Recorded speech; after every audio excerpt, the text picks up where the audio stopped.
la famille chrétienne, témoin d'espérance au cœur du monde.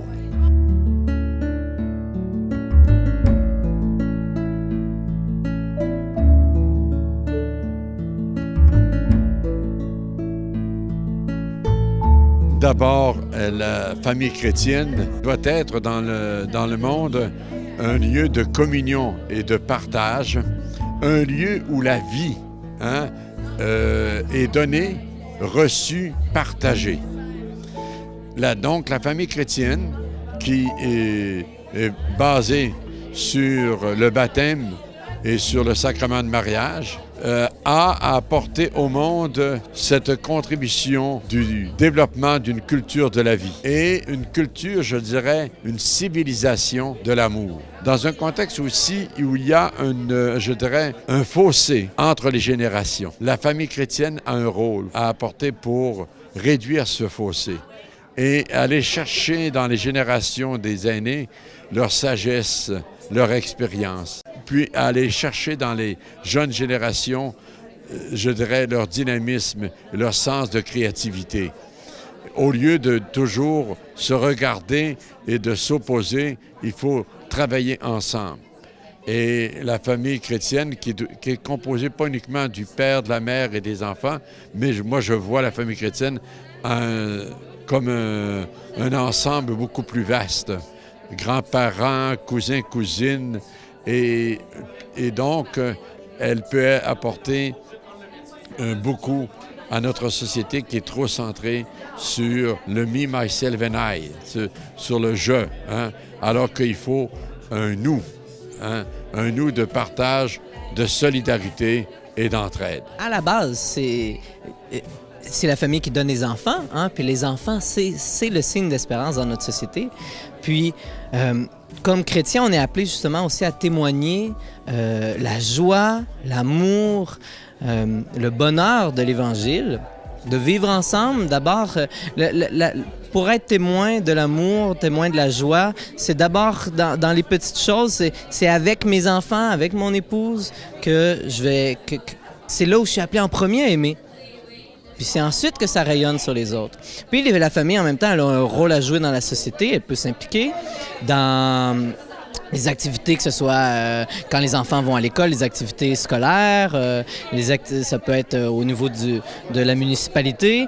La famille est aussi appelée à s'impliquer dans l'Église. Puis c'est un beau sujet à approfondir, comment en effet, à notre époque, où des fois on peut être désespéré, face aux valeurs qui des fois vont contre la vie, contre l'amour, contre le mariage, comment la famille chrétienne est appelée à porter haut ses valeurs puis à y croire. Témoin d'espérance, c'est d'être capable de semer la joie, que les gens nous voient et qu'ils voient qu'on est heureux dans notre rôle de parents, de grands-parents dans mon cas aussi, là, qu'on puisse justement vivre avec Dieu au sein de la famille. Que Dieu soit présent et puis qu'on amène nos enfants ou même nos voisins, nos amis, à mettre Dieu dans leur vie. Une famille, c'est la première société.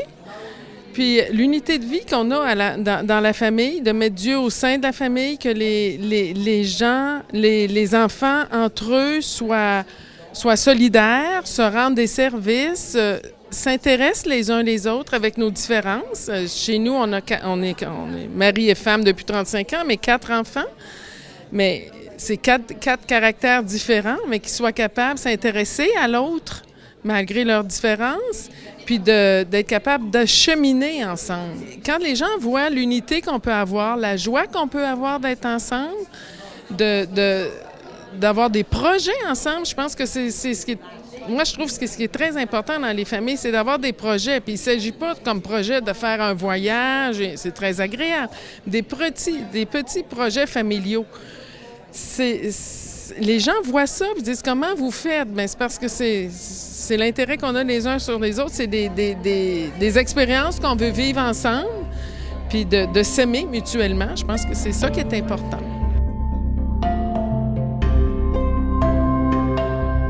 Ce que ça change pour une famille d'être chrétienne. Ça change ce que ça change dans une vie, la vie d'une personne, pour commencer, de vivre avec le Christ, de ne pas être seul, de ne pas se sentir seul, de ne pas se sentir découragé, dépassé par les événements, de savoir qu'on peut toujours compter sur des forces plus grandes que les nôtres, qu'on est tous, par le baptême, on est tous faits enfants de Dieu. On s'est comme habitué à cette expression-là. On réfléchit pas vraiment à ce que ça veut dire, mais quand on y pense un peu, c'est assez exceptionnel. On est l'enfant, la fille, le fils du Créateur du cosmos. Et il compte sur nous pour faire advenir son royaume. Comme laïcs, on a à transformer le monde de l'intérieur avec le Christ, parce que le Christ nous attend dans chacune de nos activités dans le monde, qu'on soit mère de famille, père de famille, qu'on soit plombier, électricien, médecin, enfin peu importe, secrétaire. Dieu nous attend dans notre vie de tous les jours pour nous aider à vivre, pour nous donner force de vivre à sa façon, et pour tranquillement transformer le monde avec nous, à nos côtés.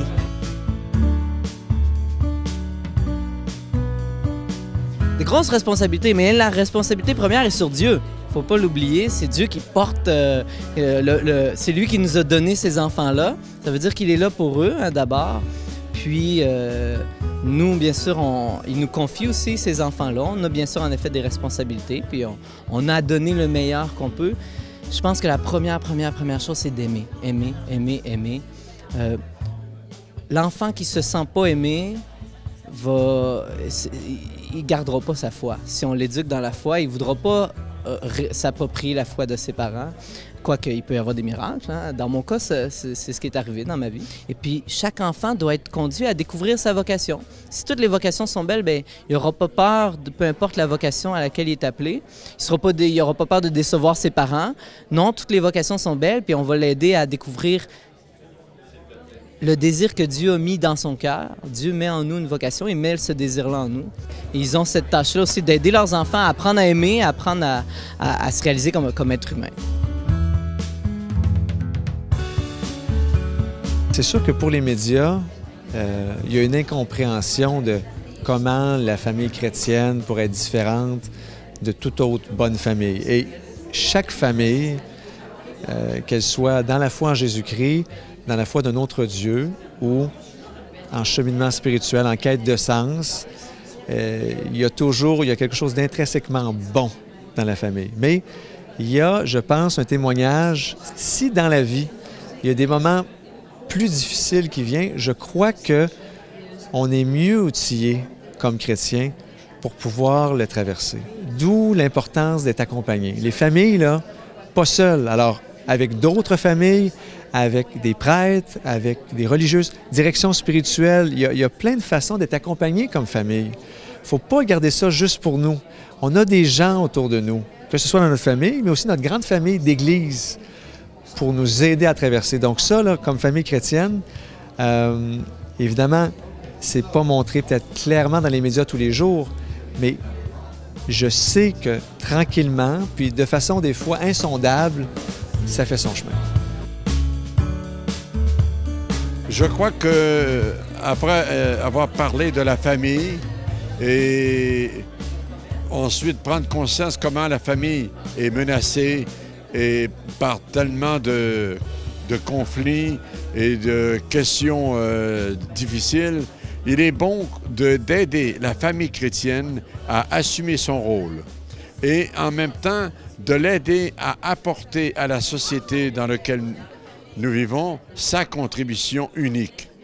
Alors, d'où le thème et l'espérance. Pourquoi l'espérance? Parce que, justement, cette vertu est nécessaire plus que jamais dans un contexte de morosité où les gens sont un petit peu comme, pas désespérés, mais déçus de ce qui se passe, avec plus de regard positif sur l'avenir.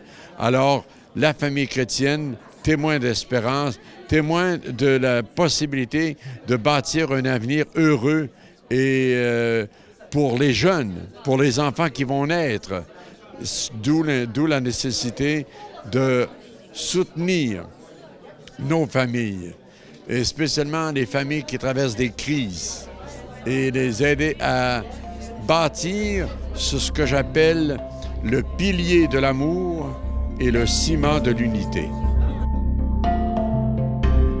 Il y a toutes sortes de familles maintenant. Il y a des gens qui ont pu se sentir exclus. Nous, c'est important de pouvoir cheminer avec toutes les familles. Ils ont le Christ, nous sommes tous enfants de Dieu. Toutes les familles ont ce germe d'espérance du Christ en eux. Et on doit le sentir que si on a une situation qu'on a pu appeler irrégulière ou quoi que ce soit, sortir de ce jargon-là pour dire, bon, est-ce qu'on chemine ensemble? Est-ce qu'après la rencontre avec Jésus-Christ, on a le goût d'aller ailleurs? Comme famille chrétienne, c'est sûr qu'on envoie un message qui est complètement à contre-courant de ce que la société propose. On pourrait se mettre à plat ventre, puis dire, bien, on va laisser la société se cogner le mur, puis en espérant qu'il va se passer quelque chose, les gens vont comprendre qu'il y a un message prophétique. Mais on veut l'accompagner.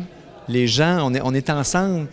Le message de l'Église, c'est ça que j'aime profondément, notre Église. C'est pas juste pour les catholiques, les baptisés, c'est pour tous les enfants de Dieu. Alors, mon espérance, là, c'est que, bon, peut-être pas la semaine prochaine, mais une question de génération, là. On va vivre quelque chose. Il y a trop de sagesse dans ce que l'Église propose pour qu'il n'y ait pas un réveil des consciences. Alors, théologie du corps, on dit qu'il y a une grande révolution, une nouvelle révolution sexuelle qui se passe dans toutes les mentalités. On va redécouvrir le tout, mais c'est ensemble. On va le faire pas à pas, avec des témoins, puis des témoins passionnés.